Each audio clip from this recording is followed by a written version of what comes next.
Hi guys, I am back with the new video. So this is the one shot of first chapter. So without wasting any time, let's jump into the chapter.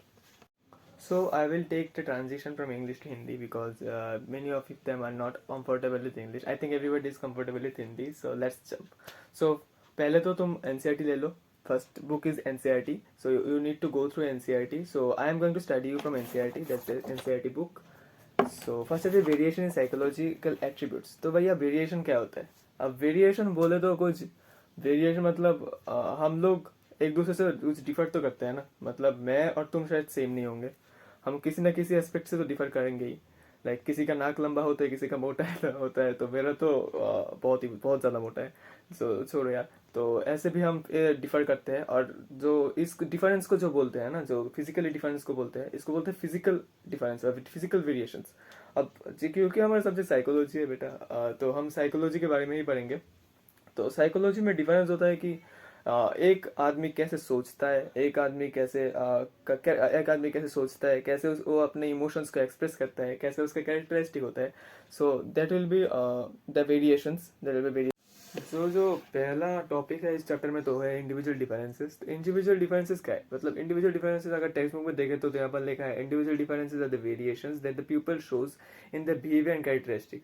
सो आप में से कई लोग समझ गए होंगे, तो मैं फिर भी एक्सप्लेन कर देता हूँ कि वेरिएशन, इंडिविजुअल वेरिएशन मतलब इंडिविजुअल डिफरेंस जो भी बोले आप, इसका मतलब होता है कि कैसे एक दूसरे से हम अलग है अपने सोच में, अपने बिहेवियर में, मतलब अपने बिहेवियर में. और ऐसे हम सब लोग एक दूसरे से बहुत अलग है अपने सोच में. अब देखिए, जो बिहेवियर है ना लोगों का, वो बिहेवियर बहुत चेंज होता है. जैसे कि आपने देखा होगा कि किसी का बिहेवियर है जो बहुत डोमिनेंट है, मतलब बहुत गुस्सेल आदमी, जब उसको उससे उसका बड़ा बॉस आ जाता है ना, तो वो भी भीगी बिल्ली बन जाता है. So that's how behaviour works. Behaviour, some psychologist तो बहुत सारे थे. तो साइकोलॉजिस्ट कुछ बिहेवियर को बोलते थे कि अपना ट्रेट अप्रोच में डिवाइड करते थे, और सबको सिचुएशन अप्रोच. अब ट्रेट अप्रोच और सिचुएशनिस्ट अप्रोच क्या होता है? अब trait approach समझो says that the behavior of an individual is largely influenced by his internal factors. मतलब मेरे अंदर के सोच विचार से ही मेरा बिहेवियर होगा. और सिचुएशनिस्ट बोलते थे कि नहीं देखो भाई, सिचुएशन अगर तुम कहाँ से भी गुस्सा आदमी लेके आओ और लेके आके तुम किसी भी सिचुएशन में डाल दो, सो वो गुस्सा आदमी पिघल जाएगा. किसी भी टफ सिचुएशन में आके रख दो तो वो गुस्सा आदमी पिघल जाएगा. तो सिचुएशनिस्ट क्या बोलते? सिचुएशनिस्ट बोलते थे कि तुम जितने भी शायद गुस्सेल हो, डोमिनेंट हो या फिर लेजी हो, अगर तुम किसी भी किसी भी ऐसी टफ सिचुएशन में आ गए जहाँ पर तुम्हारा लेजीनेस अब काम नहीं करे, तो बिहेवियर चेंज हो जाएगा ही. जाएगा ही, मतलब उसका गारंटी है कि वो चेंज हो जाएगा. सो इसको ही बोलते हैं situationist approach. Situational approach viewed psychology और viewed behaviour of humans that it is largely influenced by situation, not by their traits. अब जो नेक्स्ट टॉपिक है उसको समझने के लिए समझ जाओ कि हमने बहुत बार सुना है हमारे मम्मी को या फिर किसी पेरेंट को साधारणतः बोलते हुए कि देख उसका बेटा बहुत टैलेंटेड है, क्रिएटिव है, इंटेलिजेंट है. सो इंटेलिजेंट, क्रिएटिव और क्या होता है, और वो चीज़ क्या होता है? सो बेसिकली इंटेलिजेंस, क्रिएटिविटी बोल लो या फिर एप्टीट्यूड बोल लो, तो मैं समझाऊंगा धीरे धीरे मैं सबको समझाऊंगा. तो वो सब है ना, तो वो तुम्हारा ब्रेन का या फिर साइकोलॉजी का व्हाट टू से एट्रीब्यूट्स है. एट्रीब्यूट्स.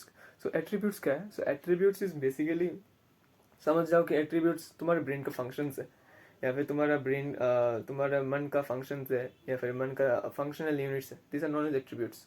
सो एट्रीब्यूट्स तुम्हारे सिलेबस में ज़्यादा कुछ नहीं है, तो इसे समझने की बहुत ज़्यादा ज़रूरत भी नहीं है.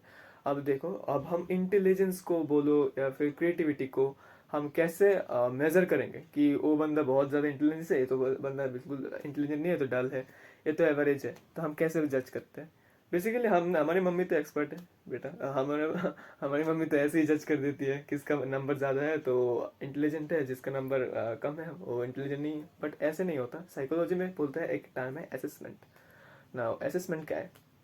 Now assessment is mainly like कि मेजर कैसे करते हैं साइकोलॉजिकल एट्रीब्यूट्स. इंटेलिजेंस हो जाए, क्रिएटिविटी हो जाए, उसको मेजर कैसे करेंगे? सो असेसमेंट अगर हम एनसीईआरटी की भाषा में समझे तो assessment is the measurement of psychological attributes maintaining a certain standard of comparison, मतलब ऐसे मेजर करते हैं हम साइकोलॉजिकल एट्रीब्यूट्स कि उसको कंपेयर करा जाए स्टैंडर्ड वाइज से, एक कंपैरिजन डाला जाए, कंपैरिजन में डाला जाए, इसको बोलते हैं असेसमेंट। हमारा जो साइकोलॉजिकल एट्रीब्यूट्स है, इंटेलिजेंस, क्रिएटिविटी, आप जो भी बोल ले, वो सब ना एक लाइन में नहीं है, मतलब बहुत सिंपल नहीं है, वो सब कॉम्प्लेक्स है। आपने देखा होगा कि एक प्रॉब्लम को सॉल्व करने के लिए आपके पास सिर्फ आपके पास सिर्फ शक्ति हो गया, या फिर आप बहुत बुद्धिमान हैं, वो सब आप अकेले उससे आप नहीं सॉल्व कर सकते किसी प्रॉब्लम को। आपको अगर सॉल्व करना है तो आपको शायद बहुत तरीके की एट्रीब्यूट को यूज़ करना पड़ेगा। जैसे कि एक प्रॉब्लम को सॉल्व करने के लिए आपको शायद अपना क्या बोलते हैं, इंटेलिजेंस इंटेलिजेंस भी यूज़ करना पड़ेगा, क्रिएटिविटी भी यूज़ करना पड़ेगा। आप नोट कर लीजिएगा, क्योंकि क्रिएटिविटी और इंटेलिजेंस बहुत ही अलग अलग चीज़ें हैं। उनको आप एक साथ मत कीजिएगा। हम जनरली एक साथ ही बोल देते हैं कि जो क्रिएटिव है वही इंटेलिजेंस है, मतलब वो बात नहीं है। अभी हम पढ़ेंगे कि इंटेलिजेंस क्या है, एप्टीट्यूड क्या है, क्रिएटिविटी क्या है। उसके बारे में हम पढ़ेंगे। तो चलिए इंटेलिजेंस, अब इंटेलिजेंस क्या बोलते हैं, अपना एनसीईआरटी लेके बैठिएगा तो लाइन बाय लाइन पढ़ने में आपको भी अच्छा लगेगा। इंटेलिजेंस इंटेलिजेंस अब बुक का डिफिनेशन देखें तो intelligence is the global capacity to understand the world, think rationally and use available resources effectively when faced with challenges. इसका मतलब क्या है भाई, बहुत बड़ा डिफिनेशन देते हैं। तो इंटेलिजेंस का मतलब है कि मतलब global capacity to understand the world, मतलब आप एक कैपेसिटी, मतलब देखिए जो बंदा इंटेलिजेंट है वो बहुत अच्छा आपके क्लास में बहुत अच्छा वो समझ लेता है पढ़ाई को, आपके टीचर्स जो पढ़ाते हैं वो बहुत अच्छा कैच कर लेता है, तो उसका नंबर आपसे ज़्यादा हो जाता है। तो बहुत इंटेलिजेंट जो बंदा है उसका नंबर इजीली आ जाता है, क्योंकि वो बहुत अच्छे से समझ जाता है अपने सराउंडिंग्स को, इधर एक क्लासरूम हो या फिर एक अपनी सोशल एनवायरनमेंट की ही समझ लो। उसने बोला है कि इंटेलिजेंट बंदा वो बंदा है जो अपने वर्ल्ड को, अपने सराउंडिंग्स को बहुत अच्छे से समझ सकता है, और उसके अनुजाई वो एक्शंस लेंगे जो अपने एनवायरनमेंट के साथ सूट करेंगे, जो अपने एनवायरनमेंट के साथ सूट करेंगे वो ही एक्शंस लेंगे, और वो बहुत अच्छे से अपने एनवायरनमेंट से अडेप्ट कर लेंगे। जो बंदा बहुत अच्छे से अपने एनवायरनमेंट से अडेप्ट कर ले, जैसे कि कोई भी सिचुएशन में वो रह लेगा, जैसे कि अगर, सो that's how intelligence is developed. And और एक बात है कि इंटेलिजेंट बंदा वो है जो अपने रिसोर्सेज को ना बहुत अच्छे से इस्तेमाल करता है। मतलब देखिए आप किसी प्रॉब्लम में फंस गए, समझ लो कि आप अभी आपका अभी पहाड़ चढ़ना है, तो पहाड़ चढ़ने के लिए आप कहाँ से रस्सी लाओगे, समझ लो कि बहुत दूर एक रस्सी पड़ा हुआ है। इंटेलिजेंट जो बंदा है ना, वो एक चुटकी बजाते ही देख के बोले कि हाँ वो रस्सी से मैं ऊपर उठ जाऊंगा। पर अगर बच्चे कुछ ऐसे भी बंदे होंगे जिसको रस्सी देख के भी समझ नहीं आएगा कि क्या करना है। So they are comparatively not so intelligent as compared to them, as compared to the boy who just saw the rope and just picked up and climbed the mountain. So that is how intelligence is defined basically. अब हम समझे कि aptitude क्या है। Aptitude actually बोल रहा है कि यहाँ पर aptitude refers to individuals underlying potential acquire skills when proper training and environment is given. इसका मतलब क्या है भाई, मतलब देखो तुम्हें कुछ नहीं आता, समझ लो, या फिर मुझे कुछ नहीं आता। अब मैं चला गया इंटरव्यू देने, बहुत चौर में था तो चला गया इंटरव्यू देने, तो उधर मुझे बोला गया कि ठीक है तुम्हें इंटरव्यू लिया गया, तो मुझे एक भी आंसर नहीं देना था। तो उन्होंने समझ लिया कुछ मेरे क्वालिफिकेशन या फिर कुछ एक्स्ट्रा करिकुलम एक्टिविटी समझ के, देख के उन्होंने समझ लिया कि हाँ ये बंदा काम कर सकता है। तो उन्होंने बोला कि हम तुमको ट्रेनिंग देंगे, तो तुम 6 महीने के लिए ट्रेनिंग देंगे, फिर तुम सीख जाओगे। तुमने बोला ठीक है कोई बात नहीं, ट्रेनिंग कर लेंगे ट्रेनिंग। अब जो ट्रेनिंग देंगे ना, तो उस ट्रेनिंग में ना कोई तो फर्स्ट होगा, कोई सेकंड होगा, कोई लास्ट होगा। मतलब क्या है, ट्रेनिंग तो सबको सेम ही दे रहा है, पर कोई है कि बहुत ट्रेनिंग से बहुत अपना फायदा हो रहा है उसका, और कोई है कि उसका ज्यादा कुछ फायदा नहीं हो रहा। सो उस डिपेंड करता है। एप्टीट्यूड वही चीज है कि, कि क्या एक बंदा क्या वो कितना फायदा उठा सकता है ट्रेनिंग से, जब उसको अच्छा ट्रेनिंग और प्रॉपर एनवायरनमेंट मिलेगा। एप्टीट्यूड बोलता है कि अंडरलाइंग पोटेंशियल, मतलब वो कितना, अंडरलाइंग पोटेंशियल मतलब कितना कर सकता है, underlying potential to acquire skills when proper training and environment is given. मतलब क्या बोल रहा है कि जब प्रॉपर ट्रेनिंग एनवायरनमेंट गिवन है तो कितना काम वो कर सकता है, और कितना अपने अंदर वो कैच कर सकता है ट्रेनिंग को, और उससे फायदा हो सकता है। अब है इंटरेस्ट। अब इंटरेस्ट क्या है, अब इंटरेस्ट मतलब समझ आप लोग तो समझ जाओगे, इंटरेस्ट तो सब बोल रहे हैं। मन लगना, बस इतना ही डिफिनेशन, कि मन लग जाए किसी चीज़ में तो बहुत अच्छा है। जैसे कि हम लोगों की शायद मैक्सिमम जो मेरे देख रहे हैं, सो मैक्सिमम नहीं, अभी तो बहुत चेंज हो गया है। सो लाइक मेरा कभी भी इतना ज़्यादा पढ़ाई में ज़्यादा मन नहीं था। मैं बेसिकली मैं एक एवरेज स्टूडेंट हूँ, या फिर आप बोल सकते हैं कि एवरेज से हायर एवरेज तक ही मैंने गया है। मैंने कभी टॉप टॉप वॉप हमसे नहीं हो पाया भैया। सो मेरा इंटरेस्ट हमेशा सिर्फ क्रिकेट में था। सो क्रिकेट में था, मैंने कोचिंग भी ली थी। अब कोचिंग में मैंने इतना कुछ नहीं कर पाया, जैसे कि आपने बोला था ना एप्टीट्यूड, मेरे में मेरे एप्टीट्यूड था ही नहीं क्रिकेट खेलने में। मुझे बहुत डर लगने लगा था। वो जो है ना, वो जो सीजन का बॉल है रेड कलर का था, मुझे वो डर लगने लगा। तो इंटरेस्ट तो बहुत था खेलने में, मैं 2 years कंटिन्यू भी किया, बट नहीं हो पाया। तो इंटरेस्ट क्या है, तो छोड़ो ये बातें। तो इंटरेस्ट में हम फोकस करते हैं। तो interest means that preference of an individual to engage in one or more activities। NCERT ने ये लिखा है, अगर मैं गलत ना हूँ तो इंटरेस्ट बोलता है कि जो प्रेफरेंस है एक बंदे का, कि वो किस चीज़ में जाएगा, जो उसको ही इंटरेस्ट बोलते हैं। तो basically and then I will now study about personality. अब पर्सनालिटी क्या होता है? Personality refers to the enduring characteristics of an individual, I mean, which doesn't change with time basically। अब बेसिकली ये बोल रहा है कि पर्सनालिटी देखो, मैं अगर तुम समझो कि हमने 5 बंदे को बिठा दिया एक साथ। 5 बंदे में एक बहुत झगड़ा करता है, एक हमेशा उदास उदास रहता है, एक बहुत खुश है, मतलब लाइफ गोली मारो, वो बहुत अपने अपने ही मजे ले रहा है और लाइफ में। सो एक बंदा ऐसा है कि अपने मजे ले रहा है। 3 बंदे हो गए। अच्छा चलो 3 बंदे ही ले लो, और 2 को हम मार दिया समझो, हमने गोली मार दी 2 को। तो फिर 3 बंदे ले लिया। अब हम कैसे बोल सकते हैं कि वो बहुत रूड है या फिर बहुत झगड़ा करता है, वो सैड रहता है? क्योंकि हमने हमेशा उसको देखा है कि वो हमेशा सैड रहता है, हमेशा से वो गुस्सा गुस्सा टाइप रहता है।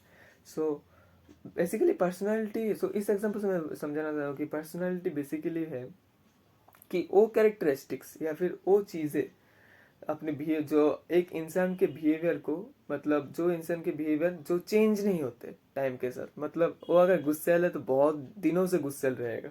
कोई से एक झगड़े में किसी को गुस्सैल नहीं बोल देता। सो उसको गुस्सैल बोलने का कारण नहीं है कि वो हमेशा झगड़ा करता है। सो एक कैरेक्टरिस्टिक कभी भी चेंज नहीं होता, चेंज होता है बट लाइक बहुत एफर्ट्स के बाद या फिर बहुत टाइमों के बाद वो चेंज होता है। So that is what about personality. So personality की वैल्यूज, या फिर क्या बोलते हैं उसको हिंदी में, हाँ, उसूल। उसूल क्या है? अब उसूल है देखो, कि मैंने समझ लिया कि मेरे भगवान पे पूरा आस्था है, पूरा विश्वास है। तो मेरा वैल्यूज है, वो बिलीफ है मेरा। एक मेरा क्या बोलते हैं उसको, विश्वास है। हाँ, उस पर मेरा ट्रस्ट है या फिर उस पर विश्वास है, कि भगवान मेरे साथ है, मुझे हमेशा रक्षा करेगा। तो ये है वैल्यूज। वैल्यूज क्या है? वैल्यूज है enduring beliefs about an ideal mode of behaviour. हाँ, आपने वीडियो को पहले भी देखा होगा कि मैंने बात किया है असेसमेंट के बारे में। Assessment are of different types. Now I will study about those types. Assessment आप किसी भी तरह से मेजर कर सकते हैं। There are different processes for measuring those assessments, for measuring those attributes. So चलिए अब पहले करते हैं साइकोलॉजिकल टेस्ट, क्योंकि सब्जेक्ट साइकोलॉजी का है तो साइकोलॉजिकल टेस्ट तो आएगा ही।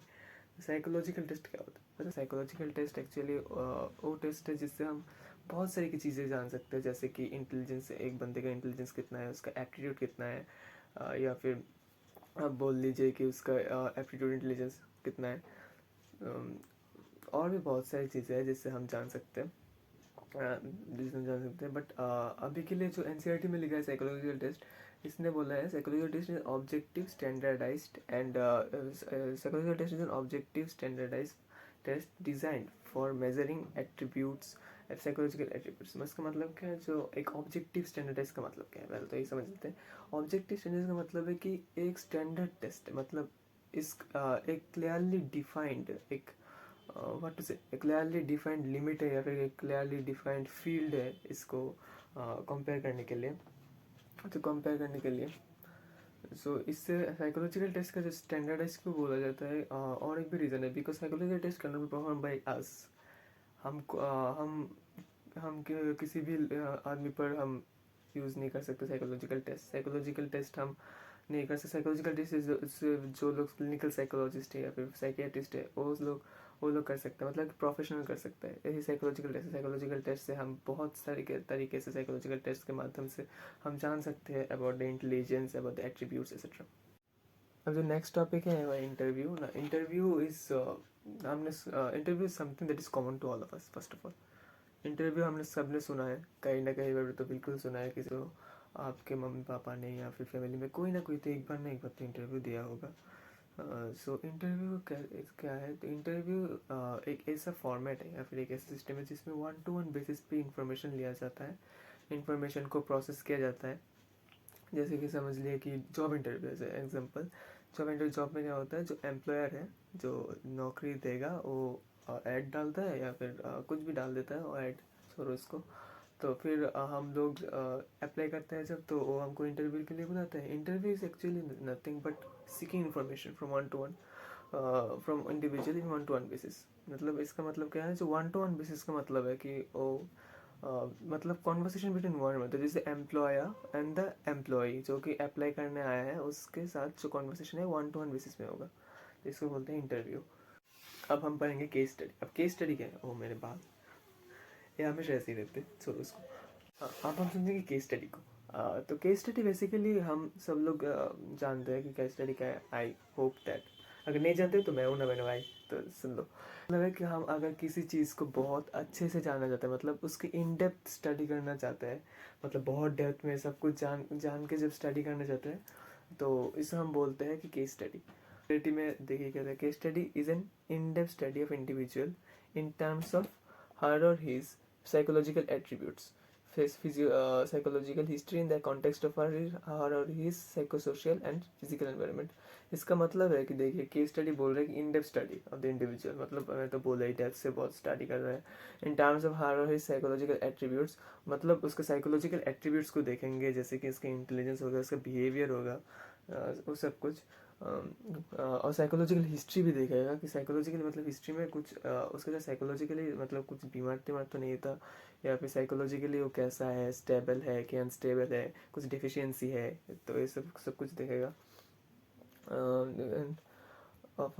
इन कॉन्टेक्स्ट ऑफ और हिज फिजियोलॉजिकल और फिजिकल सेम ही बात है। Psychosocial environment, psychosocial environment, physiological environment मतलब क्या है, फिजिकल एनवायरनमेंट मतलब मेरा घर, मेरा surrounding, this is physical environment. Psychosocial environment मतलब हमारे मन के एनवायरनमेंट की बात कर रहे हैं। मन का एनवायरनमेंट मतलब वो सेंस में मत लेना तो मन का एनवायरनमेंट मतलब है कि हमारा फैमिली कैसा है, फैमिली में बॉन्ड कैसा है, हमारा रिलेशनशिप कैसे चल रहा है, इसको हम बोलते हैं क्या बोलते हैं, साइकोसोशल एनवायरनमेंट। साइकोसोशल एनवायरनमेंट इसको बोलते हैं। तो आपको समझ आ गया होगा केस स्टडी।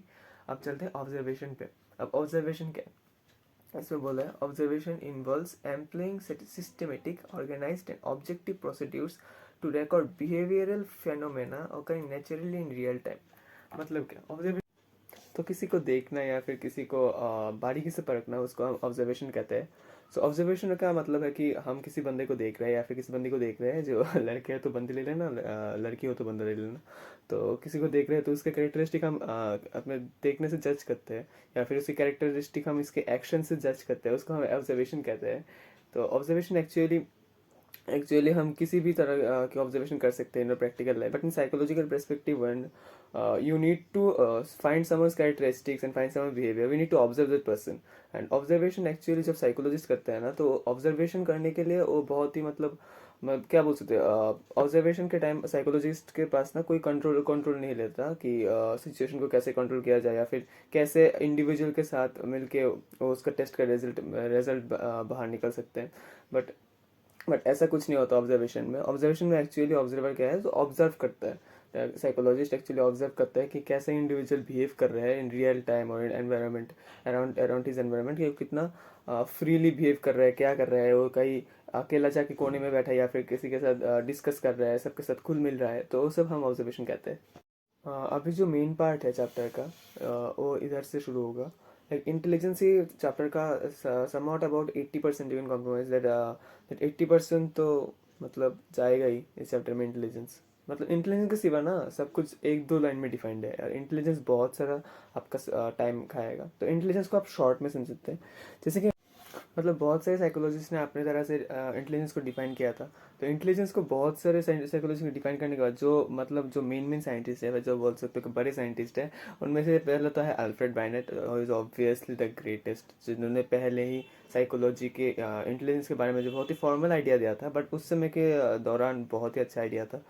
तो अल्फ्रेड बाइनेट ने बोला था that the ability to understand well, reason well and to judge well is called intelligence. तो बहुत ही स्टैंडर्डाइज है, मतलब बोल रहे हैं कि एबिलिटी क्या है, एक आदमी को जैसे जज करने की एबिलिटी, समझने की एबिलिटी क्या है, उसको ही बोलते हैं इंटेलिजेंस।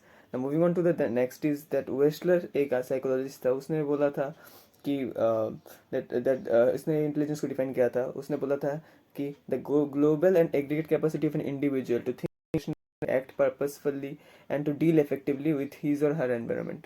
तो उन्होंने ऐसे डिफाइन किया था Wechsler. Moving on to the next topic is the approach क्या थी। मतलब इंटेलिजेंस को समझने के लिए जो बहुत सारे अप्रोच होते हैं या फिर जो पाथवेज होते हैं, आप उनको एक सीधी भाषा में बोल तो आप उसको क्या बोलते हैं, एक रोड बोल सकते हैं इंटेलिजेंस को समझने के लिए। Intelligence is your final destination that you need to understand and the road is where the road is the thing that will take you to the intelligence. फिर जो बात आई कि बाइनेट ने जो इंटेलिजेंस का थ्योरी दिया था, जो कि बहुत ही सिंपल था। उसने बोला था कि intelligence consist of one similar set of abilities which can be used for solving any or every problem in an individual's environment। मतलब मैंने जो बोला था वही बात है कि एक्चुअली बाइनेट जो सोचता ना कि इंसान के पास ना एक सेट ऑफ एबिलिटीज़ है, मतलब बोल रहे हैं बहुत सारे एबिलिटीज़ है जो एक ही साथ काम करके एक प्रॉब्लम को सॉल्व कर सकते हैं। और इन इंटेलिजेंस की मदद से आप कोई भी प्रॉब्लम सॉल्व कर सकते हैं, जो कि बाद में बहुत ही देखा गया कि बहुत ही बेसिक लेवल की बात थी। तो बहुत ही साइकोलॉजिस्ट ने इसको डिनाई भी कर लिया। अब देखते हैं कि फैक्टर्स थ्योरी बोल रहे हैं, यूनिफैक्टर थ्योरी और टू फैक्टर थ्योरी। पहले हम दो सब फैक्टर को समझेंगे। यूनिफैक्टर यानी वन फैक्टर आप बोल सकते हैं। वन फैक्टर थ्योरी भी बाइनेट ने ही दिया था। इसमें बाइनेट ने वही बात बोली थी कि सिंगल इंडेक्स है इंटेलिजेंस के लिए, इंटेलिजेंस में बहुत सारी एबिलिटीज मिलके एक प्रॉब्लम को सॉल्व करते हैं, तो ये यूनिफैक्टर थ्योरी है। और जो और एक साइकोलॉजिस्ट है चार्ल्स पियरमैन बोला था कि टू फैक्टर थ्योरी को प्रपोज किए थे 1927 में। तो according to him that intelligence जो है वो उनको दो फैक्टर में डिवाइड किया गया था, या फिर दो क्वालिटीज बोल सकते हैं, जी फैक्टर और एस फैक्टर। ना जी फैक्टर एस फैक्टर क्या है? Now, G factor is something that is general abilities। जैसे कि हम हाथ हिला सकते हैं, हम कोई भी जो जनरल काम है ना, जो खा सकते हैं, पी सकते हैं, सो सकते हैं, मतलब पानी पी सकते हैं पानी पी सकते हैं, सो सकते हैं, तो उसको जनरल सेट ऑफ एबिलिटीज बोलते हैं, जो सबके अंदर कॉमन होती है। और जो बेसिक पढ़ाई, जैसे कि बस जब हम मतलब हम जब बहुत ही छोटे होते हैं ना, जो नर्सरी में पढ़ते थे, तो वो सबको आता होगा शायद। तो बेसिक उसको ही हम बेसिक बोलते हैं। तो बेसिक लेवल ऑफ एबिलिटीज को उन्होंने जी फैक्टर में बोला। और एस फैक्टर जो था ना, वो है स्पेशल स्पेशल का एबिलिटीज, जो सबके पास नहीं होती है, जो इंटेलिजेंट बंदा है उसके पास होगा। वो क्या है, मतलब उस एबिलिटीज से ना आप किसी भी आपका मनपसंद जिसमें आपका इंटरेस्ट है, आप उस फील्ड में ना बहुत अच्छे सक्सेस ले सकते हैं। अगर किसी बंदा पढ़ाई में अच्छा है, तो उसके पास एक एस फैक्टर क्वालिटी है, मतलब कि एस फैक्टर एबिलिटी है, जिससे वो पढ़ाई में बहुत ही उसको एडवांटेज मिल रहा है पढ़ाई में, और बहुत ही अच्छा परफॉर्म कर रहा है। तो इसीलिए जी फैक्टर एस फैक्टर में उन्होंने डिवाइड किया। तो एक बार पढ़ लेते हैं। जी factor that consisted of general factor and some specific factor as factor. The G factor includes mental operation which are primary and common to all performances. In addition to the G factor, he said there are also many specific abilities है जो these are explained in what he called the S factor. So moving on to the next theory is Arthur Jensen, that is another psychologist, proposed a model of intelligence। उन्होंने एक model दिया intelligence के। उसने बोला कि देखो intelligence का दो मॉडल है, लेवल 1 लेवल 2। उन्होंने भी दो ही लेवल्स में डिवाइड किया था, जैसे कि चार्ल्स पियरमैन में किया था। तो उन्होंने बोला कि लेवल 1 जो है उसको हम बोलेंगे, लेवल 1 में जो है मतलब जितना आप परिश्रम करोगे उतना ही आउटकम मिलेगा। उसको उसको उन्होंने लेवल 1 में बोला। और लेवल 2 में क्या है, आप ऐसे काम करो, मतलब स्मार्ट वर्क करने का, मतलब स्मार्ट वर्क करो जैसे कि आपका आउटकम जो है वो आपको बहुत बेहतर मिल सके। मतलब इनपुट से आउटपुट बहुत ज़्यादा होगा, मतलब जितना आपने परिश्रम किया उससे ज़्यादा मार्क्स मिल जाए, कभी कभी मिल जाता है ना भगवान के दुआ से। तो उसको उन्होंने बोला लेवल 2। हाँ, अब जो नेक्स्ट है वो बहुत ही इंपॉर्टेंट थ्योरी है। बहुत बार बोर्ड एग्जाम में उनको उसके बारे में पूछा गया। आप अगर प्रीवियस ईयर क्वेश्चन देख लो, जहाँ का भी देख लो, थ्योरी ऑफ मल्टीपल इंटेलिजेंस मतलब मतलब कहीं भी आपको दिख जाएगा, मतलब साइकोलॉजी की दुनिया में कहाँ भी आपको दिख जाएगा। तो थियोरी ऑफ मल्टीपल इंटेलिजेंस ने एक्चुअली हार्वर्ड गार्डनर ने प्रपोज किया था ये थ्योरी। बहुत बड़े साइंटिस्ट है। तो हार्वर्ड गार्डनर ने बोला कि देखो, इंटेलिजेंस जो है ना वो कई तरीके के, मतलब एक टाइप की इंटेलिजेंस नहीं है, बहुत तरीके की इंटेलिजेंस है। जैसे कि लिंग्विस्टिक हो गया, न्यूमेरिकल एबिलिटीज़ हो गया, लॉजिकल मैथमेटिकल और न्यूमेरिकल एबिलिटीज बहुत सेम है। देन स्पेशियल हो गया, देन बॉडली काइनेस्थेटिक्स हो गया, देन इंटरपर्सनल हो गया, और भी बहुत सारे हैं, शायद मैंने दो मिस कर, हाँ, म्यूजिकल और नेचुरलिस्टिक, जो 8 पॉइंट्स है। तो एक्चुअली उन्होंने बोला कि देखो, intelligence can not B of one type only, because आपको बहुत डायमेंशन में काम करना पड़ता है। कोई अच्छा सिंगर है, कोई अच्छा पढ़ाई में है, कोई अच्छे खेल कूद में है, तो उन सबके लिए एक सेट ऑफ इंटेलिजेंस तो ये सब नहीं कर सकते ना। मतलब जो आप, उन्होंने बोला कि जो एग्जांपल इंटेलिजेंस को दिमाग समझ लो 1 मिनट के लिए, जो दिमाग आप पढ़ाई में लगा रहे हो, अगर आपको कॉमन सेंस से बोल रहा हूँ कि जो जो दिमाग आप पढ़ाई में लग रहे हो, अगर वो दिमाग आप खेल कूद में लगाओगे तो क्या आपको कुछ आउटपुट मिलेगा? नहीं ना। तो उन्होंने यही बात बोली कि इंटेलिजेंस बहुत टाइप के। अब टाइप्स क्या है? पहले तो लिंग्विस्टिक मतलब क्या है? जो बहुत अच्छे से अपने लैंग्वेज को यूज़ कर सकते हैं, जैसे कि बहुत अच्छे से बोल सकते हैं, तो ऐसे लिख सकते हैं, एक्चुअली उसको लिंग्विस्टिक बोलते हैं। तो लिंग्विस्टिक का मतलब है जो बहुत अच्छे से लिख सकते हैं, बोल सकते हैं। They're termed as word smart. Actually, those people are termed as word smart. So linguistic, it is the capacity to use language fluently and flexibly to express one's thinking and understand others. Person high on this intelligence are word smart. तो linguistic यहाँ पर आपने समझ लिया। Logical mathematical मतलब जो बंदा बहुत ही गहराई से, मतलब बहुत ही गहराई से समझ सकता है किसी भी चीज़ को, या फिर बहुत ही अच्छे से अपने न्यूमेरिकल्स में आप देख लिया होगा अगर आप साइंस के स्टूडेंट हो, जो मैथ्स है, तो आप बहुत अच्छे, कुछ बच्चे होंगे जो बहुत ही अच्छे होंगे मैथ्स में, तो उनको उनके पास जो इंटेलिजेंस है उसके बोलते हैं logical mathematical. According to Harvard Gardner, logical mathematical is the intelligence that people have, that people have who can solve numericals and who can solve numericals in a very short span of time. Then special, अब special क्या है? Special है spatial, मेरा pronunciation थोड़ा wrong हो सकता है, तो आप लोग थोड़ा समझ लेना। एक्चुअली स्पेटियल क्या है? अब स्पेटियल बोल सकते हैं कि देखो, अगर आप समझो कि आप कारपेंटर हो, हाँ, तो आप अगर कारपेंटर है, अब आप गए, आपको एक घर बनाना है, समझो कि ऊट से आपको एक घर बनाना है, तो पहले तो आप सोचेंगे कैसे घर बनाया जा सकता है। इधर से हम, मतलब इधर से हम ऊपर का जो पोर्शन है इधर से बनाएंगे, फिर नीचे का पोर्शन, आप समझ रहे हो ना? तो ऐसे हम सोचते हैं। तो अगर उसने सोचा, फिर सोच के वो काम पे लग गया, मतलब कैसे कर सकते हैं, तो कैसे करके उन्होंने प्लान बना के काम पे लग गया। तो इसको हम बोलते हैं स्पेशल। स्पेशल मतलब क्या है कि विजुअल इमेज को बनाना, मतलब आपके ब्रेन के अंदर ना बहुत ही अच्छे से एक इमेज बना लेना, जिसके अकॉर्डिंग आप बहुत ही अच्छे से काम कर सकते हैं। आप अगर आप इस इमेज के अकॉर्डिंग काम करते हैं और आपका एंड प्रोडक्ट बिल्कुल आपकी इमेज की तरह है, या फिर कुछ ऊंच नीच के बाद भी आपका प्रोडक्ट जो है वो आपका विजुअल इमेज की तरह है, तो उसको हम बोलते हैं स्पेशल इंटेलिजेंस। जैसे कि कारपेंटर्स हो गया, पेंटर्स हो गया, जो बहुत ही अच्छे से सोचते हैं कि हाँ हम मैंने तो बहुत, अभी तो बहुत ही ऐसे पेंटर्स हैं कि बिल्कुल आपका रियल पोर्ट्रेट बना देंगे वो। आई होप कि आप लोगों में से कोई भी होगा। सो ऐसे भी पेंटर्स हैं।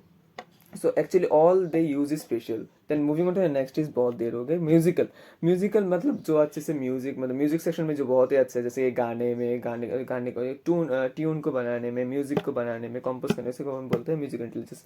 Bodily kinesthetics, what is bodily kinesthetics? उन लोगों में है जो एक्टर्स या फिर एथलीट्स, उसको एथलीट्स में बॉडली काइनेस्थेटिक इंटेलिजेंस बहुत है। मतलब बॉडली काइनेस्थेटिक कहते हैं जो अपने बॉडी को यूज़ करके अपना, मतलब क्या, अपना डे टू डे काम करते हैं। मतलब बॉडी को यूज़ तो हम तो सब करते हैं, बट जो अपने बॉडी के इंटेलिजेंस के दौरान ही, बावजूद ही वो अपने, क्या बोलते हैं, वो अपने प्रोफेशन को चला रहे हैं। जैसे कि एक्टर्स हो गए, एक्टर्स अपने बॉडी को शो करते हैं, पार्ट्स का बॉडी को शो करते हैं, जिससे उनका एक्टिंग बेहतर हो। या फिर एथलीट्स जो है वो भी अपने बॉडी के पार्ट्स को शो करते हैं। या फिर बॉडी के पार्ट्स के, जैसे कि खेल कूद में होगा, आपका बॉडी का स्ट्रेंथ बहुत ही ज़रूरत है। तो नेक्स्ट जो टाइप का इंटेलिजेंस है वो है इंटरपर्सनल। तो इंटरपर्सनल क्या होता है? इंटरपर्सनल इंटेलिजेंस वो आदमी के पास ज़्यादा होता है जो अपने जो अपने फीलिंग्स से ज़्यादा किसी और के फीलिंग्स को बहुत अच्छे से समझ सकता है, किसी की थॉट्स आइडियाज़ या फिर किसी की फीलिंग्स को बहुत ही अच्छे से समझ सकते हैं, उनको बोलते हैं इंटरपर्सनली इंटेलिजेंट पीपल। जैसे कि पॉलिटिशियंस बहुत लोगों को मतलब बहुत लोगों के इमोशन को समझता है और समझ के उनको स्कैम करते हैं। जैसे कि आप देखे ही होंगे कि गरीब लोगों का कैसे इस्तेमाल किया जाता है पॉलिटिक्स में। दे जस्ट गरीब लोगों को मतलब किसी चीज़ का बहुत ही लालच दिया जाता है कि आपको पैसा मिलेगा, आपको खाना फ्री में मिलेगा, बहुत कुछ। और फिर जब आ जाते हैं इलेक्शन के बाद, जीतने के बाद, तो कोई एक बार जाके उनका हालत तक नहीं पूछता। तो इसको बोलते हैं इंटरपर्सनल पर्सनैलिटी। एक्चुअली उनका थॉट्स जो पॉलिटिशियंस है ना, जो वो समझ जाते हैं कि गरीब लोगों का मेन दिक्कत है और जो मेन थॉट है तो वो है पैसा कमाना और इस गरीब ज़िंदगी से बाहर आना। तो वो समझ जाते हैं और समझ के ऐसे ही कुछ स्कीम उनके सामने पेश कर देते हैं, जैसे कि वो बहुत ज़्यादा इन्फ्लुएंस हो जाता है और होके फिर वोट उनको कास्ट कर देते हैं। This interpersonal intelligence most likely to proceed in politicians, found to be in politicians. Now interpersonal, what is interpersonal, देखिए इंटरपर्सनल और इंट्रापर्सनल में फ़र्क एक ही चीज़ का बात है। इंटरपर्सनल मतलब खुद का, और इंटरपर्सनल मतलब किसी और का। और इंटरपर्सनल मतलब वो बंदा जो अपने थॉट्स एक्शंस और आइडियाज़ को बहुत ही अच्छे से समझता है, अपने थॉट्स को बहुत ही अच्छे से एनालाइज करता है, किसी जो अपनी इमोशंस को कंट्रोल करना जानता है, उसको बोलते हैं इंटरपर्सनल इंटेलिजेंस। अब नेचुरलिस्टिक क्या है? अब नेचुरलिस्टिक इंटेलिजेंस वो इंटेलिजेंस है जो कि अगर किसी आदमी में हो तो वो बहुत ही अच्छे से नेचर को समझ सकता है, अपने सराउंडिंग्स को बहुत ही अच्छे से अपने समझ सकता है, अपने एनवायरनमेंट को वेल अडॉप्ट कर सकते हैं, और नेचुरल जैसे कि फ्लोरा हो गया, फोना हो गया, बहुत ही अच्छे से समझ सकते हैं और उनका फ़ायदा भी उठा सकते हैं। जैसे hunters know about the prey, कि वो जानवर कितना दूर है उनसे, कैसे चलता है, किस टाइम वो जानवर बाहर निकलता है, so that they can accurately hunt their animal. That is what about naturalistic. Now अब है ट्रायर्जिक थ्योरी। देखो ट्रायर्जिक थ्योरी एक बहुत इंपॉर्टेंट टॉपिक है, तुम्हारे एग्जाम के पर्सपेक्टिव से बहुत बार पूछा गया है ट्रायर्जिक थ्योरी क्या है। अगर जो ट्रायर्जिक थ्योरी है ना, तो ट्रायर्जिक थ्योरी प्रपोज किया है रॉबर्ट स्टर्नबर्ग ने प्रपोज किया है। तो रॉबर्ट स्टर्नबर्ग ने भी इंटेलिजेंस को पहले तो डिफाइन किया था। तो इंटेलिजेंस ने उसे बोला था the ability to adapt to the environment, to shape and select environment to accomplish one's goal and that of one's society and nature। तो इससे इसका मतलब क्या है? तो एक्चुअली मतलब ये है कि जो एक बंदा बहुत अच्छे से अडेप्ट कर पाएगा अपने एनवायरनमेंट को, अपने एनवायरनमेंट को यूज़ करके वो अपने खुद के प्रॉब्लम सॉल्व कर पाएगा, वो ही इंटेलिजेंट आदमी होगा। तो that is what all psychologist have develop in their own languages. Actually intelligence का कॉन्सेप्ट एक ही है कि जो अच्छे अडेप्ट कर पाएगा, that is the fastest to survive, you know, that the one who is best to survive will survive. So एक ही कॉन्सेप्ट है जो बहुत ही अलग अलग लैंग्वेजेस में लिखा गया है। तो अकॉर्डिंग टू ट्रायर्जिक थ्योरी तीन तरह के इंटेलिजेंस है यहाँ पर: componential intelligence, contextual intelligence, experiential intelligence. अब कॉम्पोनेंशियल इंटेलिजेंस क्या है? Componential intelligence is that type of intelligence जहाँ पर बहुत ही ज़्यादा एनालिटिक थिंकिंग होता है। एनालिटिक थिंकिंग, आप जो प्रॉब्लम को, जो इंटेलिजेंस को आप बहुत ज़्यादा मतलब एनालाइज करके, अब किसी प्रॉब्लम को जब बहुत ज़्यादा एनालाइज करते हैं, बहुत ज़्यादा सोचते हैं इसके बारे में, बहुत ज़्यादा सोच के करना पड़ता है, तो उसको बोलते हैं कि कॉम्पोनेंशियल इंटेलिजेंस। कॉम्पोनेंशियल, अगर जो भी बच्चा एकेडमिक से बहुत अच्छा है वो कॉम्पोनेंशियल उसके पास को तो बोल रहा है कि कॉम्पोनेंशियल इंटेलिजेंस बहुत ही अच्छा होगा। Next is contextual intelligence. Contextual intelligence क्या होगा? अब कॉन्टेक्चुअल इंटेलिजेंस बोल रहे हैं तो मतलब, और जो बंदा अपने एनवायरनमेंट के नीड्स को बहुत ही अच्छे से निभा पाएगा रिसोर्सेज के मदद से, यहाँ पर डेली नीड्स है जो उसके एनवायरनमेंट के, उनको बोलते हैं कॉम्पोनेंशियल इंटेलिजेंस। वो बंदे में बहुत ज़्यादा कॉम्पोनेंशियल इंटेलिजेंस होगा। आप कॉम्पोनेंशियल इंटेलिजेंस को आप बिजनेस सेंस भी बोल सकते हैं, स्ट्रीट स्मार्टनेस भी बोल सकते हो। जो लोग बिजनेस करते हैं वो बहुत ज़्यादा इसमें हाई होते हैं इस टाइप के इंटेलिजेंस के, क्योंकि उनको उनको राइट अपॉर्चुनिटी को ट्रेस करना पड़ता है अपने एनवायरनमेंट में। So that is how they trace their opportunities actually. So contextual intelligence का ये मतलब। अब एक्सपीरियंशियल इंटेलिजेंस, अब देखो बहुत बहुत सारे ऑफिस में तुम गए होगे तो वहाँ पर लोग ज़रूर बोलेंगे कि वो बंदा बहुत एक्सपीरियंस्ड है, उसके पास एक प्रॉब्लम का मतलब जो भी एक बहुत ही कॉम्प्लिकेटेड प्रॉब्लम दे दो, तो उस एक्सपीरियंस्ड बंदा क्या करेगा कि उसे देख के बहुत ही ज़्यादा चांसेस है कि बहुत ही जल्द उसको सॉल्व करके देगा। This because of his experience. मतलब एक्सपीरियंस जो बंदा बहुत ज़्यादा एक्सपीरियंस है, वो झेले है उस सब सिचुएशंस में, वो बहुत ज़्यादा से पहले से ही बहुत इस सब सिचुएशंस में वो रह चुके हैं, तो actually this he can use all his experiences to solve the problem.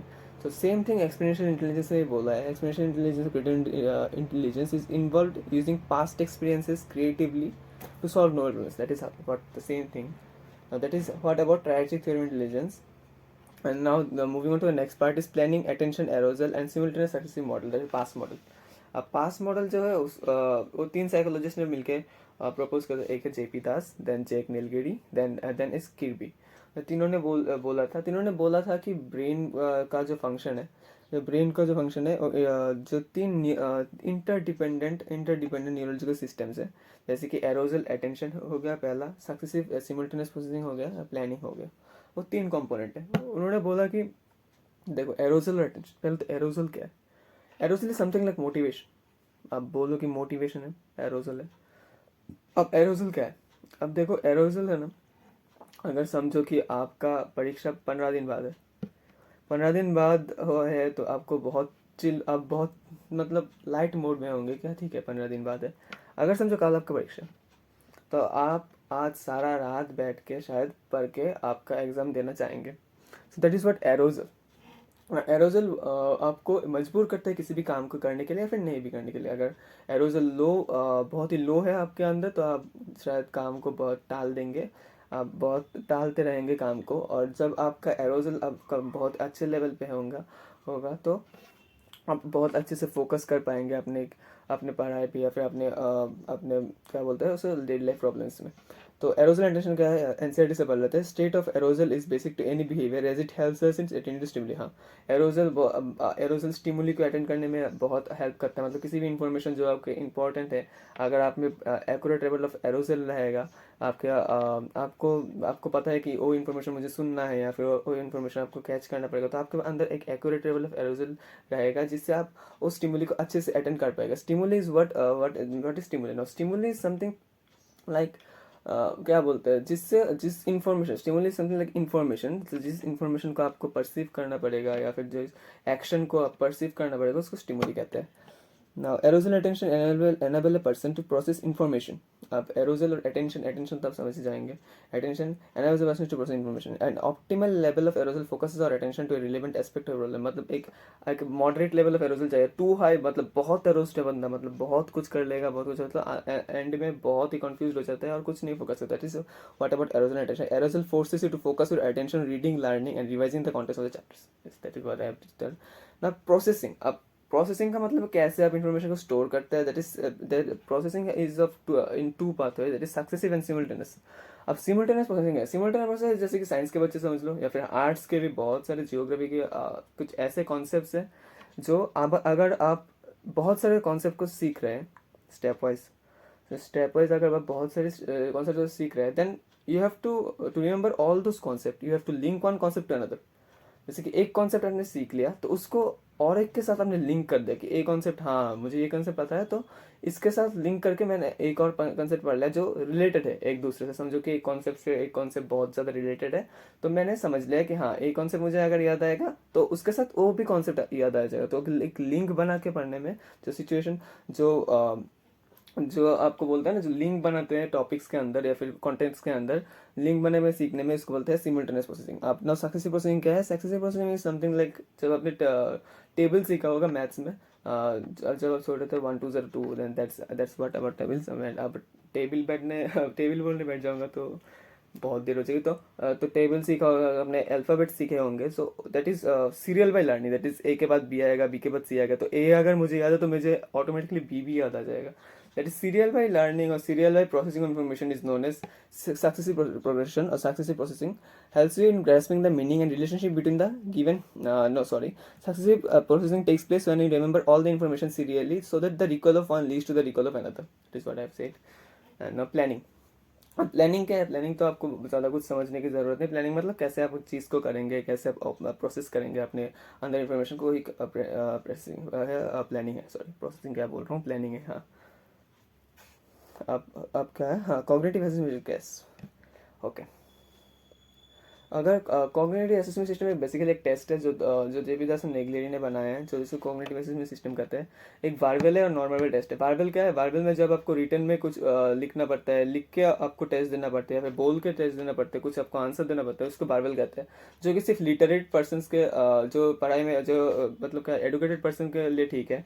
जैसे बेसिक लेवल की एजुकेशन भी नहीं की उनके लिए तो वार्वेल आप नहीं बोल सकते ना, कि किसी को लिखने के लिए जिसको लिखना आता ही नहीं है, तो उनके लिए non verbal test. Non verbal test क्या है? जो मतलब चीज़ों से, कुछ चीज़ों से जो लिखने, सिर्फ लिखने और बोलने में नहीं है, कुछ चीज़ें जैसे कि कुछ ऑब्जेक्ट दे दिया या फिर कुछ पैटर्न दे दिया जो इनकम्प्लीट है, आप उसको फिलअप करेंगे। जो जितने फास्ट कर सकता है, जैसे जो जितने फास्ट कर सकता है, देन उसका इंटेलिजेंस हाई है। एक्चुअली एक टेस्ट शायद आपके स्कूल में भी कराया होगा, that is what is called something board test और समथिंग, या सो डीआरबोन टेस्ट में भी। हाँ, डीआरबोन टेस्ट एक्चुअली में वहाँ पर आपको अगर आपने प्रैक्टिकल किया तो आपको समझ आया होगा कि जो आपको एक पैटर्न दिया जाता है, आपको फिलअप करना पड़ता है। So that is how it is what is known as CAS. Okay, CAS एक बात, एक इंपॉर्टेंट पॉइंट है, प्लीज नोट कीजिए इस पॉइंट को, that CAS the cognitive assessment system, that is CAS can be administered only to individual between 5 और 18 years. 5 to 18 years जो है उनके उन बच्चों पे ही अप्लाई करा जा सकता है।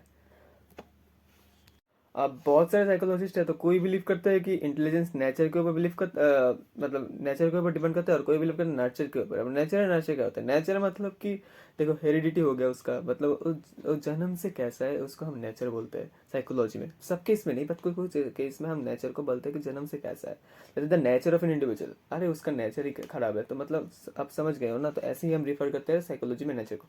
सो अब नेचर है, और नर्चर क्या है? नर्चर मतलब उसको कैसे पाला गया है।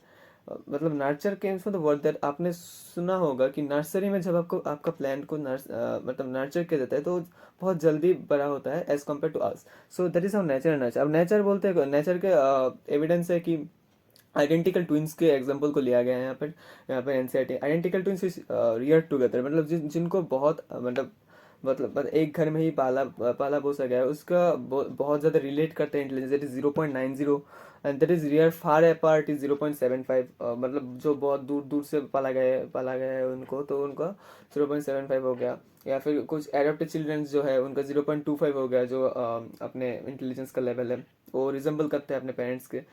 So that is what the study. And now और एक भी फैक्ट है जो सपोर्ट करता है कि नेचर के ऊपर इंटेलिजेंस जो है डिपेंड करता है, वो है कि जो देखो एडप्टेड चिल्ड्रन है, जो एडप्ट करते हैं ना चिल्ड्रन को, तो पहले तो जो चिल्ड्रन के कैरेक्टरिस्टिक्स है वो पहले अपने बायोलॉजिकल पेरेंट्स से ज़्यादा मिलते जुलते होंगे rather than the adaptive parents, जिन्होंने उनको एडप्ट किया है, उनसे बहुत ज़्यादा बायोलॉजिकल पेरेंट्स से मिलते होंगे। Then later on when they grow up, then their behavior began to change and then resemble to their adoptive parents। मतलब बहुत जल्दी तो नहीं, सॉरी, मतलब यहाँ पर बहुत जल्दी कहना ठीक नहीं होगा, मतलब एक ऑप्टिमल टाइम के बाद ना तो उनका बिहेवियर चेंज होता है, और उनके एडप्टिव पेरेंट्स ने जो सिखाया है उनका उनके ऊपर ही डिपेंड करता है। So that is for nature and nurture. तो नेचर के ऊपर भी इंटेलिजेंस डिपेंड करता है, अब नर्चर के ऊपर भी इंटेलिजेंस डिपेंड करता है। तो आपका आंसर अगर अगर आपके एग्जाम में आ गया, बोर्ड एग्जाम में, तो आपका आंसर ये होगा कि हाँ, दोनों में डिपेंड करता है।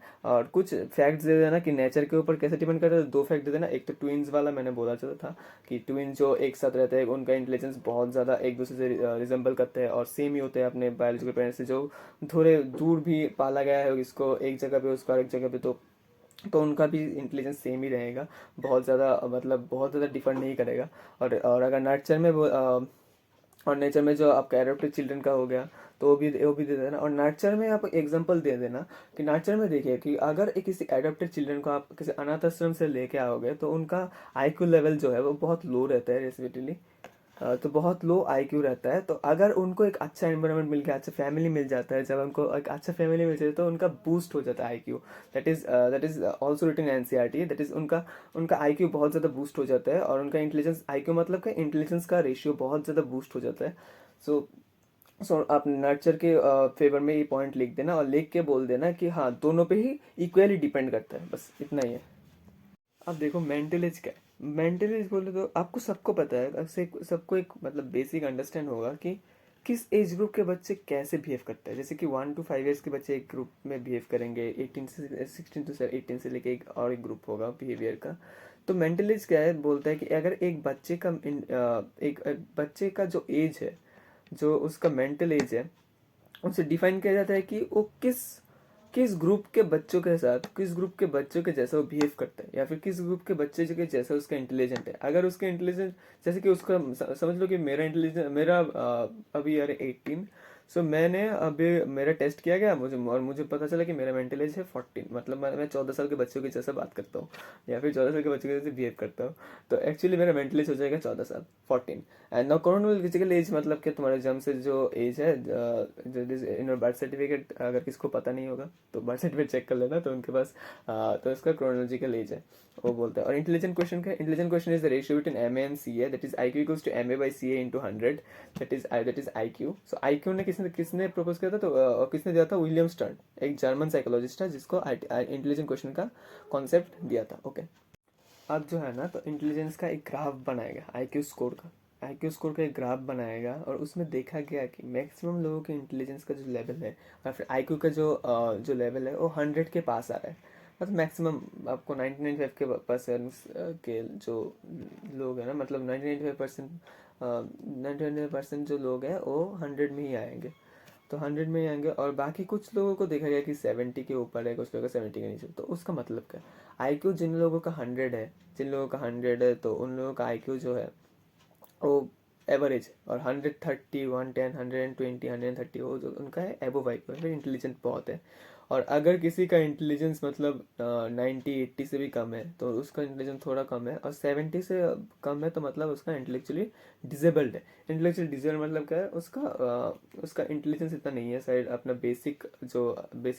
बेसिक काम भी नहीं कर पाएगा वो। जैसे कि समझ लो कि बेसिक काम मतलब क्या है, मुंह धोना हो गया, ब्रश करना हो गया, उससे भी वो सब भी नहीं होगा। तो उसको बोल रहे हैं बेलो 70 का, जो कि इंटेलेक्चुअली डिसेबल्ड है। अब देखो, इंटेलेक्चुअल डिसेबल में बहुत सारे लेवल्स है, that is 0 to 20 is profound. मतलब प्रोफाउंड मतलब कुछ नहीं कर सकता, समझ लो कि कुछ नहीं कर सकता, जस्ट ऐसे ही लेटा रहता है, ऐसे ही मतलब बोल भी नहीं सकता, ये समझ लो, it is profound. Severe, severe में चलो बहुत ही मतलब बहुत ही कष्ट के बाद वो चलना सीख जाए, बट बोल नहीं सकता, खाने पीने में भी दिक्कत हो जाती है, तो उनको बहुत ही नरम करके खाना देना पड़ता है, तो उसे सीवियर बोलते हैं। मॉडरेट, मॉडरेट मतलब हाँ चलो चल सकता है, चल सकता है, फिर चल फिर सकता है, बोल भी सकता है, बट उसका बिहेवियर ठीक नहीं है, मतलब ज़्यादा चुप चुप रहता है, मतलब कुछ समझ नहीं आता, पढ़ाई वढ़ाई नहीं हो सकता, इसको सीवियर, मॉडरेट कहता है, sorry. And mild is something that can be treated. Actually mild मतलब जो रेंज है 50 to 70, 55 to 70 तक, वो है मिल्ड। मतलब mild can be treated, like उसका पढ़ाई नहीं हो रहा, मतलब पढ़ाई में मन नहीं है, या फिर कुछ काम में मन नहीं है, कुछ काम नहीं कर पा रहा, मतलब बेसिक काम नहीं कर पा रहा है, पर उसको काउंसलिंग के द्वारा आपको ट्रीट कर किया जा सकता है, it is not mild. And high ever 100 के ऊपर जो है हाई एवरेज, मतलब क्या है, उनका इंटेलिजेंस बहुत ज़्यादा high average, super, very superior, that is Einstein का शायद 130 के ऊपर है, वो आइंस्टाइन का बहुत ही ऊपर 180 और समथिंग था, तो इसको आप समझ सकते हैं कि इस बारे में। और जो कार्व शेप है ना ग्राफ में, वो एक जगह में लिखा होगा बोल्ड लेटर करके, नॉर्मल कर्व है, वो बहुत बार पूछा गया, नॉर्मल कर्व है, जो शेप है ना वो नॉर्मल कर्व है एक्चुअली, ठीक है। Yes. अब देखो, इंटेलेक्चुअली डिसेबल्ड और इंटेलेक्चुअल डिफिशियंसी को ना American association of mental disorder, that is AMD, ने बहुत बहुत ही मतलब कॉम्प्लेक्स तरीके से डिफाइन किया है, मतलब स्टेटमेंट इतना बड़ा दिया है, मतलब क्या बोलूँ, तो फिर भी तुम समझ लो। मैं तुमको इजी करके समझा दूंगा। This significantly average general intellectual functioning existing concurrently with deficits in adaptive behavior manifested during development। इसको बोल रहा है कि significantly average general intellectual function, मतलब उसका इंटेलेक्चुअल जो फंक्शनिंग है ना, मैंने तो ये बोला था कि अगर समझो कि किसी बच्चे का 10 साल हो गया, उसको अभी 1 2 नहीं भी नहीं आता, ठीक है, उसको बार बार रेगुलर उसको पढ़ाया जा रहा है, पर 1 2 नहीं आ रहा, तो उसका सब एवरेज है ना, एवरेज तो नहीं है। अब एवरेजली अगर हम कॉमनली बोले तो बच्चे को आ जाता है 9 10 में, 9 10 ईयर्स में, तो उसको सब एवरेज ही बोलेंगे, तो सब एवरेज भी है कि सर। और उसका बिहेवियर भी कुछ मतलब सब एवरेज, बस एवरेज, सब एवरेज इंटेलेक्चुअल फंक्शनिंग, सॉरी मैं थोड़ा अटक जाता हूँ बोलने में। नाउ एग्जिस्टिंग कॉन्करेंटली डिफिशिएंट्स इन एडेप्टिव बिहेवियर, मतलब उसका बिहेवियर भी नहीं ठीक रहेगा, जो इंटेलेक्चुअल डिफिशिएंट होगा ना, डिसेबल्ड होगा, उसका बिहेवियर भी थोड़ा सा एडेप्टिव नहीं होगा, मतलब बहुत चुप चुप रहेगा, और बहुत अजीब तरीके से बिहेव करेगा, समझ लो।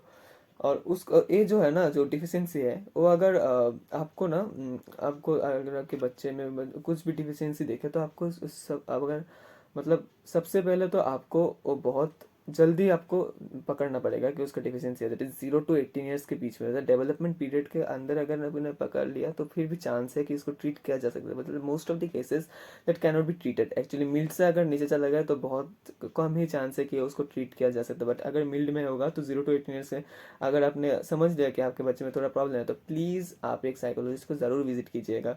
बहुत लोग डरते हैं साइकोलॉजिस्ट को विजिट करने के लिए और उसको एक शेम जैसे फील करता है, बट प्लीज़ जाइएगा, काउंसलिंग कीजिएगा, आपको बहुत अच्छा लगेगा।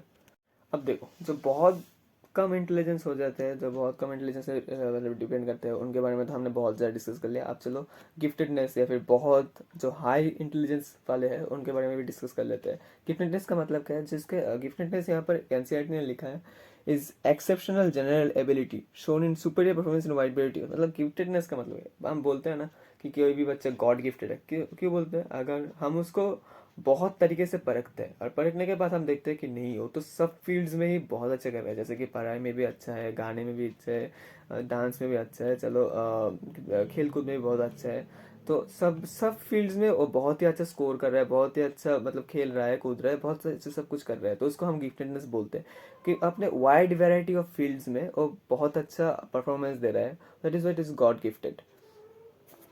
अब गॉड गिफ्ट और टैलेंट को ना बहुत लोग सेम ले लेते हैं। अब टैलेंट क्या है, टैलेंट है, सपोज मैं बोल रहा हूँ कि मैं खेलकूद में टैलेंटेड हूँ, मतलब क्या मुझे सिर्फ खेलकूद आता है, खेलकूद में बहुत अच्छा, ऐसा ऐसा ऐसा नहीं भी हो सकता कि मैं पढ़ाई में भी इतना ही अच्छा हूँ, खेलकूद में अच्छा हो सकता हूँ, so that is talent. Talent is a narrower aspect than giftedness.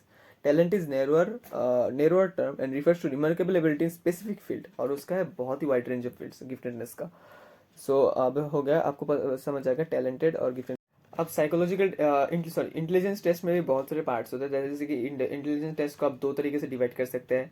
Intelligence test को आप दो तरीके से डिवाइड करेंगे, तो पहला है इंडिविजुअल टेस्ट और दूसरा है ग्रुप टेस्ट। इंडिविजुअल टेस्ट में क्या है, जिसको आप अकेले में टेस्ट कर सकते हैं या फिर एक सिंगल आदमी में जो लागू होता है उसको बोलते हैं इंटेलिजेंस टेस्ट। और अगर आप बहुत ज़्यादा एक ग्रुप के इंटेलिजेंस का देख सकते हैं, ग्रुप के बच्चों की इंटेलिजेंस देखना चाहते हैं या फिर एक स्कूल के बच्चों की इंटेलिजेंस देख सकते हैं, this group test. Group test और इंडिविजुअल ग्रुप टेस्ट में समझ आ गया। वर्बल नॉन वर्बल और परफॉर्मेंस टेस्ट। वर्बल में क्या होता है, आपने सुना, मैंने बोला ही था, मैं रिपीट नहीं करने वाला।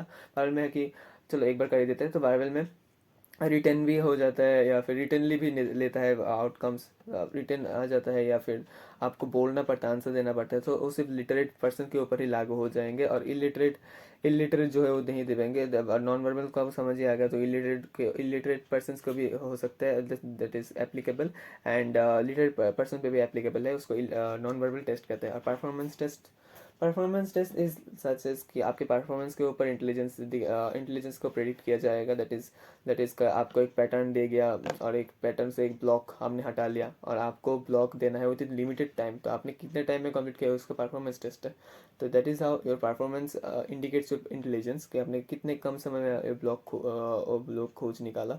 सो that is what about intelligence test. Now culture fair और culture based test. Culture fair और कल्चर बेस्ड मतलब कल्चर फेयर टेस्ट देखो, ऐसा टेस्ट जो कोई भी बंदा अराउंड द वर्ल्ड दे सकता है, मतलब उसका रिजल्ट सेम ही आएगा। अगर एक अमेरिकन भी देगा, अमेरियन अगर एक अमेरिकन भी देगा और एक इंडियन भी देगा तो उसका इंटेलिजेंस मतलब बहुत ही एक्यूरेट होगा। और दूसरी तरफ है कल्चर बायस्ड टेस्ट। क्या है कल्चर बायस्ड, देखो हमारा और अमेरिका का कल्चर सेम नहीं है। अमेरिका के में सब माँ बाप चाहेंगे कि नहीं, हमको इतना सोशल स्किल्स नहीं सिखाना बच्चों को, हमको सिर्फ पढ़ाई में लगा दो या फिर स्किल्स में लगा दो, स्किल डेवलप कर दो। और हमारे माँ बाप चाहते हैं कि उसको बड़ों का सम्मान भी करो और रिलेटिव्स के घर भी चले जाओ, जो मुझे बिल्कुल भी अच्छा नहीं लगता रिलेटिव्स के घर भी चला जाओ, रिलेटिव्स का सम्मान दो एंड पढ़ाई भी कर लो, मतलब सब कुछ चाहते हैं लोग, parents, typical Indian parents, but love them, I don't hate them. So और मेरे पेरेंट्स भी ऐसे नहीं है, so I am quite lucky. And then हाँ, तो कल्चर बेस्ड टेस्ट है जो डिफरेंट नो जो एक्यूरेट नहीं है, सिर्फ कुछ टेस्ट है जो इंडिया के लोगों के लिए बने हैं, कुछ टेस्ट है कि उस कंट्री के लोगों के लिए बने हैं, अमेरिका के लिए बने हैं, तो बहुत से डिफरेंट ऐसे culture fair culture based test है। कल्चर एंड इंटेलिजेंस, अब कल्चर भी इंटेलिजेंस को बहुत ही डिफाइन करता है। जैसे कि इंडिया के जो बंदा होगा उसके अंदर बहुत सारे स्किल्स होंगे, जैसे कि वो किसी भी एनवायरनमेंट में गुजारा कर लेगा, जुगाड़ लगा लेगा। इंडियंस आर ग्रेट एट जुगाड़ ब्रो, लाइक अगर आपने अगर आप थोड़े से भी इंटरनेट या फिर बहुत इंटरनेट आप अगर सर्फ करते हैं, तो अगर आप इंस्टाग्राम फेसबुक कुछ भी देख लें, तो आपको जुगाड़ देख ही जाएगा, मतलब कहीं ना कहीं पे भी, अपने घर घर पे भी। हाँ, उसके लिए कुछ डिग्री नहीं चाहिए, बस ऐसे ही हो जाता है जुगाड़। हमारी मम्मियाँ भी बहुत मतलब जुगाड़ू टाइप्स। देन देन देन तो इंडिया की कल्चर बहुत ही जुगाड़ को मतलब प्रमोट करते हैं। जुगाड़ मतलब बहुत सारे इंटेलिजेंस के टाइप को, और वेस्टर्न कल्चर सिर्फ स्किल्स, मतलब जो आपके काम में आएगा। डिग्री ले लो, पीएचडी ले लो, कुछ भी कर लो, बड़ों का सम्मान ना करो तो भी चलेगा, कुछ भी कर लो, मतलब वो क्लियर नहीं करते। So it is about culture intelligence.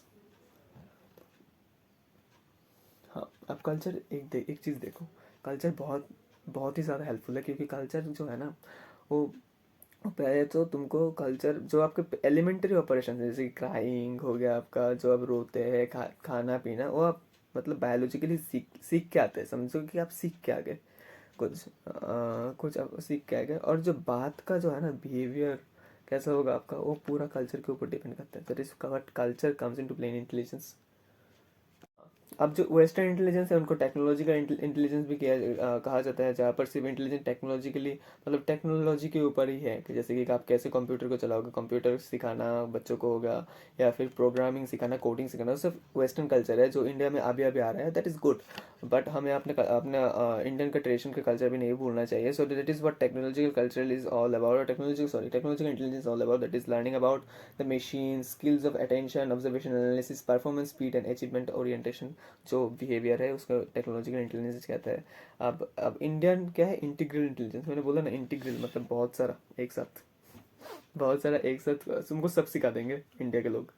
अगर मतलब तुमको बिहेवियर भी सिखाएंगे, तुमको पढ़ाई भी सिखा देंगे, तुमको कैसे एक बहुत ही ज़्यादा वर्ल्ड एनवायरनमेंट में सर्वाइव करना है, वो भी तुमको सब कुछ, मतलब तुमको सब कुछ समझा देंगे। और तुम्हारा जो इंटीग्रल इंटेलिजेंस है, अब देखो एक टर्म बहुत बार मतलब सीबीएसई में बहुत बार पूछा है, बुद्धि, डिफाइन बुद्धि ना। बुद्धि and intelligence is same, but इसको डिफाइन तरीके से लिखा गया है।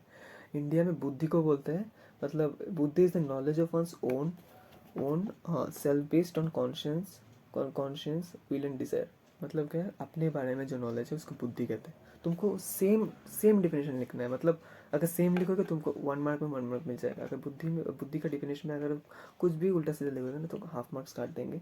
देन इंडिया के ट्रेडिशन में जो इंटेलिजेंस है उसका 3 कंपोनेंट है। तो cognitive capacity, social competence, emotional competence, sorry 4 है।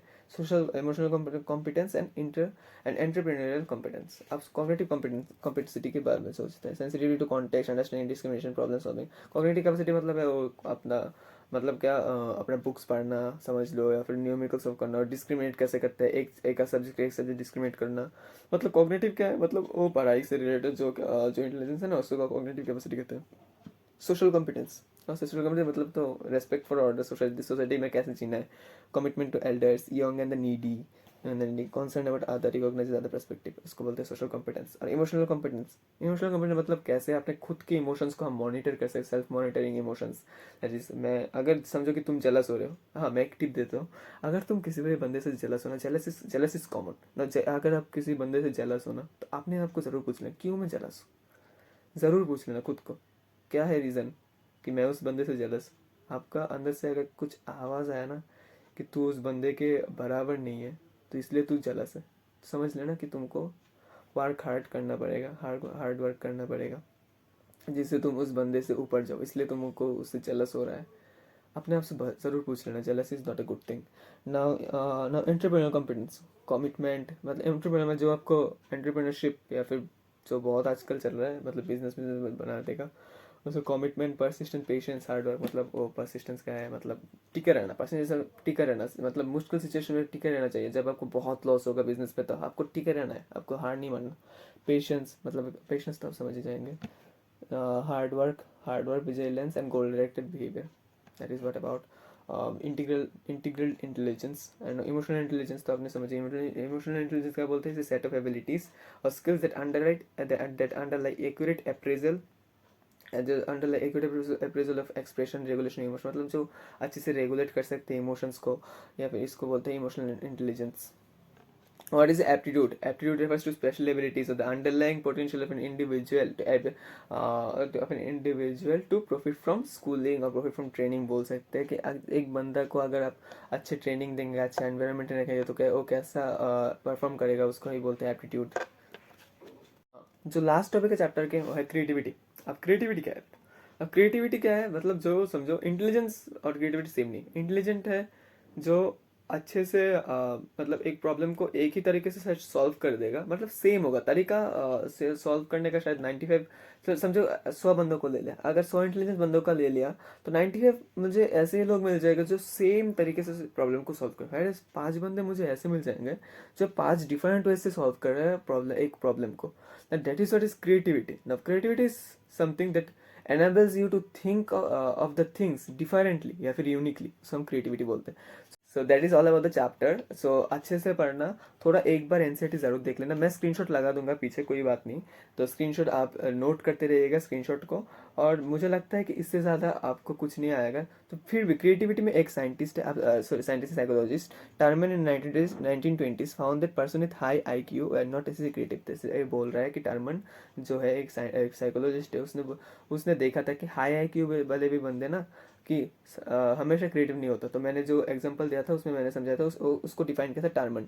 ठीक है, आप साइकोलॉजिस्ट का नाम ना बिल्कुल देख लेना, एक कॉन्सेप्ट के साथ ही रहेगा साइकोलॉजिस्ट का नाम। वो बहुत 1 मार्क के क्वेश्चन है, उसमें आ जाते हैं। तो that is all about the chapter. I hope you like the video. So